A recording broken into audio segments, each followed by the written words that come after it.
Date: April. Year: redacted. Physician's name: Hart Gregor A. Patient's name: Little Allen. Sex: male. Age: 22. Birth date: redacted. Case notes. Patient has been receiving new electroconvulsive treatments in the hopes of forcing the brain into building the mental blocks needed to weaken the connection to the imaginary world called Wonderland. In the 3 months of treatment thus far, the patient has done remarkably well. Stories of Wonderland are becoming less frequent, and the patient is appearing to become more and more grounded in reality. Some additional behavioral changes have been noted.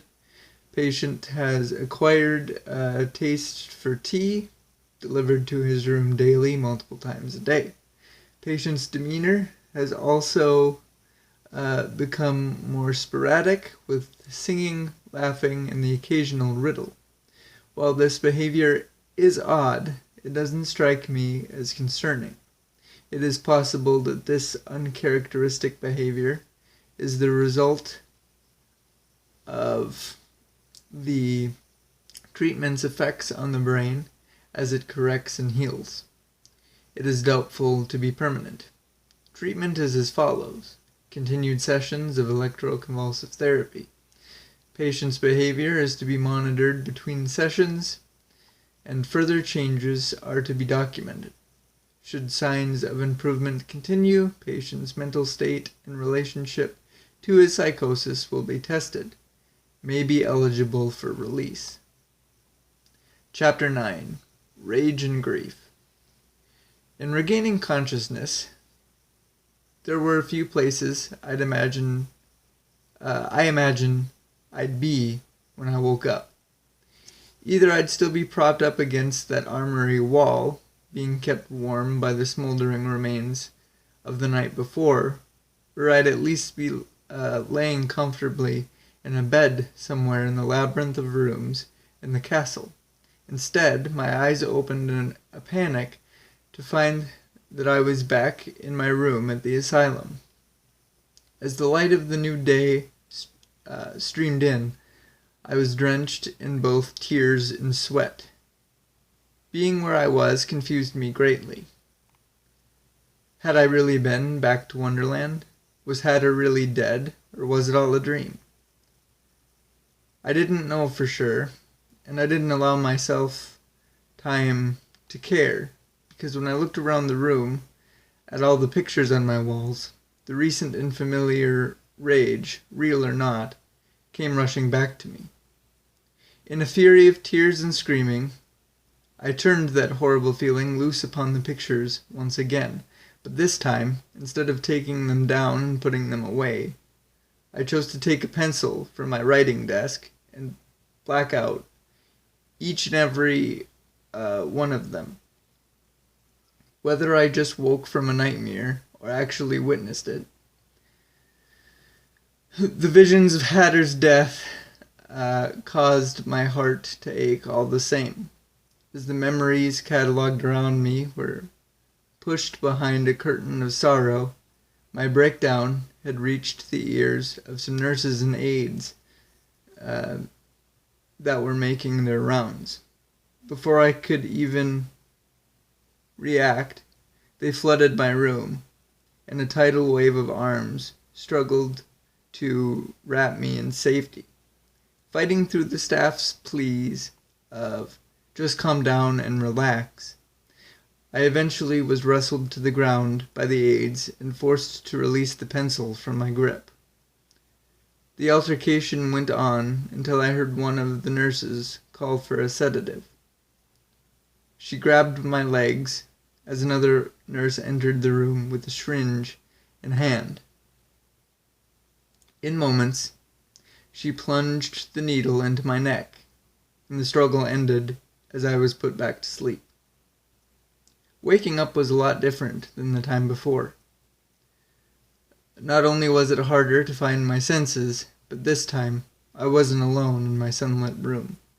As I began to stir from my medically induced slumber, the blurry silhouette of Dr. Hart came into view. He was sitting in my chair, which he had pulled closer to my bed. As his face became clearer to me, he began to speak. "Welcome back to the land of the living," he said jokingly. My head began to pound as I attempted to speak. "Where am I?" "Still at Ravenscrest, I'm afraid," the doctor replied with a chuckle. I was able to set myself up a little in bed as I looked in stunned bewilderment at all the blacked-out pieces of paper that now adorned my room. "What have I done?" I murmured to myself. Catching my obvious despair, Dr. Hart answered my indirect question. "The nurses said you had a bit of an outburst upon waking this morning. They said it was probably just a nightmare or something that spooked you, but you were very distraught. This was the result." Tears filled my eyes as I was on the edge of becoming emotional. "But I took your medication. This shouldn't have happened. Couldn't." "You're right, you did," the doctor quickly responded. "But it was just the first night of not refusing it. These things don't work overnight, you know." Seeing that this response gave me little solace, he took a long sigh and added, "I don't want you to be afraid of these episodes, Alan. You've been through quite a lot in the last few hours. I know the therapy wasn't easy on you yesterday, and I know that it was even harder to lose Alice's journals the way you did. Look, while I wouldn't expect to see great changes after one session, the therapy will make a difference. It's a lot for your mind to handle, being forced to think and react differently. It's all new and scary, but this incident was just your brain's way of reacting to all the newness being introduced. To be honest, I'd be a little worried if something like this didn't happen at some point. There is nothing to fear." I had to disagree that what I just experienced could be passed off as normal or expected, but Dr. Hart's confidence on the issue did put my mind at ease. Did put me at a mild ease. Convinced that he had explained things well enough, the doctor rose from his seat, saying, "Good. Your medication is on the desk when you need it. Let the nurses know if you need anything." I nodded my head in dismissal, and just as he turned to leave, he exclaimed, "Oh yes, one more thing. The nurses told me that in the fight you gave them, this fell from your pocket. What unraveled from his hand caught me by surprise. It was the little white rose necklace that belonged to the Queen." "Is it your mother's?" the doctor asked. At that moment, the very thing that I questioned the existence of became very true. Dr. Hart held in his hand, just in front of me, the undeniable proof that I had returned to Wonderland, and that my fear of Hatter being dead was also true. The question now was how to react to this evidence. I could just say that I had been to Wonderland again, and that very necklace he held in his hand belonged to White herself, or, if I was to tell, now certainly wasn't the time. So I told a swiftly crafted lie. It belongs to a dear friend. This only aroused the doctor's curiosity, one you've never mentioned to me. I responded coldly, perhaps in time. Not wanting to pry at this point, the doctor retreated his thought on this mystery and dismissed the conversation. "Fair enough," he said, as he placed the necklace in my hand and left the room. For the next few hours I entered a trance-like state, as I sat on my bed and stared at and into the necklace. As it gently spun in the air in front of me, I tried to solve the riddle that it presented. Where is the rest of the key, and where does the doorway lay?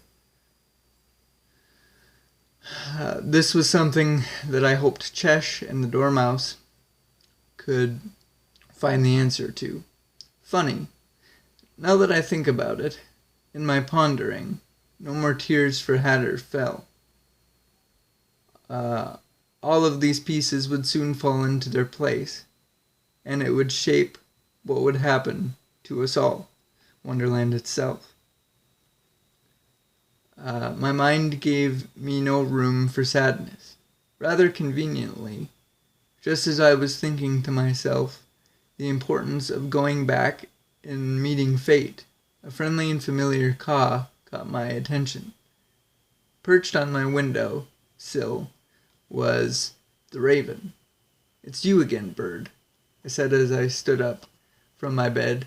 The bird appeared anxious, as though it had been looking all over for me and was relieved to finally have found me.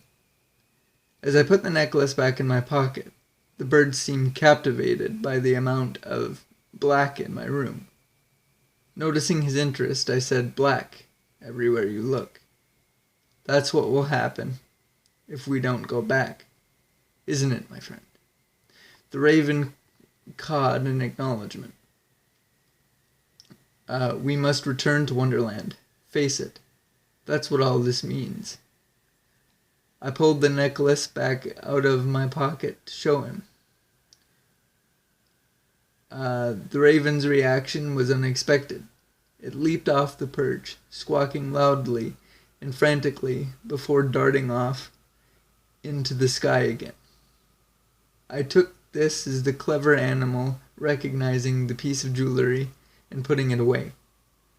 In putting it away, I muttered, "Right then, lead the way." I then spun around the room, trying to locate where a piece of paper with a door on it was, or at least where it used to be. After some scanning through the dark scribbles of my tantrum, I found it in the same place it had been before. Standing alone, completely untouched, I found humor in the fact that a crudely drawn picture of a door was the only one that escaped my wrath. I took it down from its place and walked it to the center of my room. Dropping it to the floor, I smiled as I stomped my foot on it 3 times. Then I turned around and faced the wall, stretched my arms out from my side, and whispered, "No fear." I then proceeded to throw myself backward. Now, under normal circumstances, a person would just be lying on the floor in possible pain after such action. When I did it, however, the floor shattered into 1,000 pieces, and I fell for a great distance into another great light. An overwhelming flash blinded me before I ceased to fall. Chapter 10. Within a Madless World. With my descent finished, I laid still in the pool of light that enveloped me. I made a game out of traveling like this. Where would I end up when my eyes opened this time? On the throne, or in the desert somewhere? Realizing that I have little to no control over where I landed, I could barely even entertain a guess. My actual landing spot was a bit ironic, though, because it was the very place I expected to be after I hit my head. I opened my eyes and spied an elegant ceiling. Everywhere I looked held the same demeanor, gleaming in white marble, with the same radiance as the queen. As I was taken by a giant crystal chandelier hanging in the middle of the room, I noticed that something here was off. I laid in the bed, trying to place the thing that didn't belong. It was the air, moving in smoke-like haze. Where was it coming from? I searched around the room, hoping to find the answer quickly. It took a minute, but when I found the culprit, a smile crossed my face. Sitting across the room on a small table was a jar. In that jar was a very snide caterpillar. With his hookah resting on a tiny mushroom, he was hanging upside down on a stick near the top of his new home. Curious as to why this little creature was not trotting through the grass outside, I decided to take a closer look.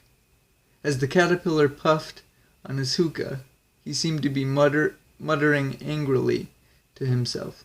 When I got close enough for conversation, I inquired, "Forgive me for asking, Caterpillar, but why are you in a jar?" It took a moment for him to acknowledge my question, but when he did, he looked at me with lazy eyes and snapped, "Oh, it's you.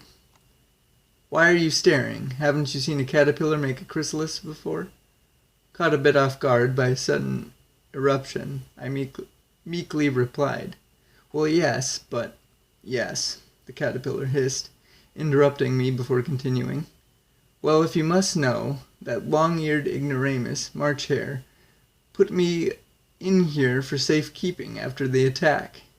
He puffed on his hookah and exhaled a cloud of smoke.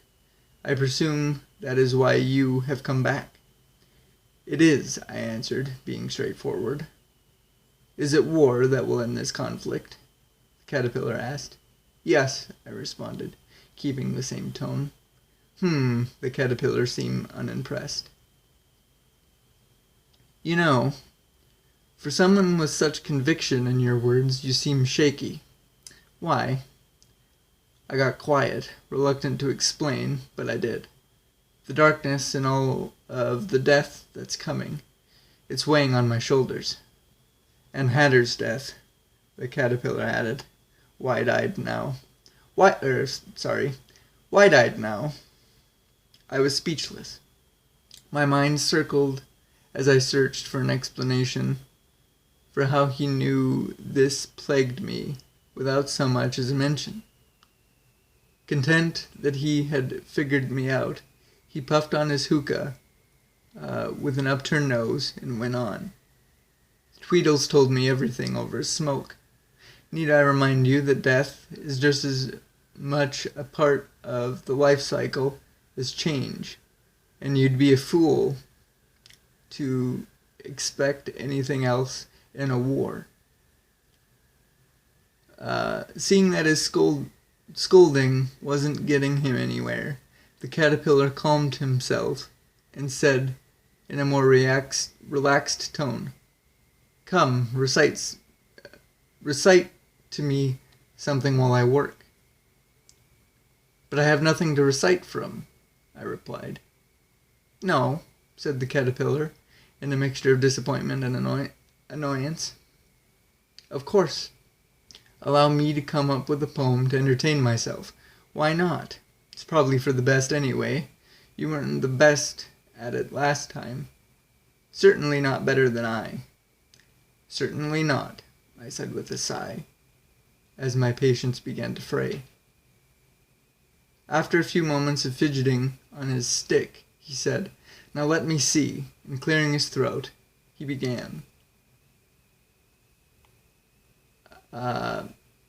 "'Twas brillig, and the slyly toves did jeer and gimble in the wob.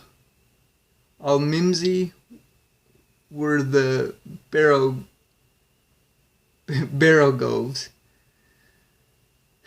and the momraths out grab. Beware the jabberwock, my daughter. The jaws that bite, and claws that catch. Beware the jubjub bird, and shun the frumious bandersnatch. She shook her vorpal-bladed hand. Long time the maximum foe she sought. So rested she by the tum-tum tree, and stood a while in thought. And, as an oofish thought she stood, the Jabberwock, with eyes aflame, came whiffling through the tulgey wood, and burbled as it came. 1, 2, 1, 2, and through. The vorpal blade went snicker-snack. She left it dead, and with its head she went galumphing back. And hast thou slain the Jabberwock? Come to my arms, my beamish lass. O fraptious day, callooh callay, she chortled in her joy. 'Twas Berlig and slyly Toves did jeer and gimble in the wob. All mimsy were the barrelgoves, and the meme wraths outgrob. It's very fitting, I said as he finished. Exhaling a puff of smoke, the caterpillar beamed with selfish accomplishment as he responded sharply. I know. It's about Alice, you know. With a smile I replied, I can tell. As my patience for the small creature's arrogance reached its end, I turned to the door, saying, Well, I'm afraid I must be going. Good day, caterpillar. Before I could make it out of the doorway, he stopped me. Wait, boy, wait just another minute. As I turned to face him once more, he went on, You know you can't avoid what's coming. Taking a stern tone, I interrupted. I'm not trying to avoid anything. Not just this war, the caterpillar fired back. The change that comes with it. Regardless of the outcome, Wonderland will face a change. It will evolve to survive the new day. Much like myself, by the time Wonderland's fate has been decided, I will be changed forever, reborn into the light of whatever is to remain. Perhaps I will see your face again, or perhaps I will hear poems of you, should we not cross paths in the aftermath. Just remember, Wonderland will not be lost, as long as you remember the answer to the question. Puzzled, I asked, What question? And one last inhale of smoke, he replied, Who are you? This made me crack a smile as I reminisced about the first time the two of us met, and that very question was asked. I bid the caterpillar a final farewell, and closing the door behind me, proceeded to march down the hall. With each step, the caterpillar's words seemed to burrow further and further into my mind. Who am I? Didn't seem nearly as difficult to answer as who will I become? That hallway reminded me of the innocent boy that started this journey. I'd never even seen a war before I came to Wonderland. Now, I was about to lead my second. The idea that I had gone from that naive child to the savior of Wonderland was both amazing to think about and terrifying. Being as lost in self-reflection as I was, had caused me to wander to the end of the hallway without realizing it. I was now standing in the empty throne room. The air in the room felt haunting, yet familiar. It held the same staleness as when I first found it upon my return. It was as though The weight of all those soldiers who laid around the room in pieces still rested heavily on the shoulders of the castle. Death was the reason it had seeped into every echoed footstep again, this time on behalf of Hatter. While I looked around the room, I spotted the deformed raven perched quietly in the rafters. I moved softly so I didn't disturb him. This was as quiet as I had ever seen the bird. Eventually, when I moved in close enough, he caught me in his gaze. While we maintained eye contact for a moment, he cocked his head at me, staying silent.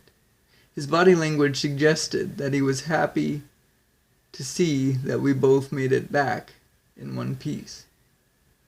Our calm connection soon ended as the bird flew down from the rafters without a sound. He landed on the peak of the backrest of the throne. As my eyes followed his path, I saw what he wanted to show me. Laying on the seat of the throne was Hatter's top hat, and leaning on one of the arms was the vorpal blade.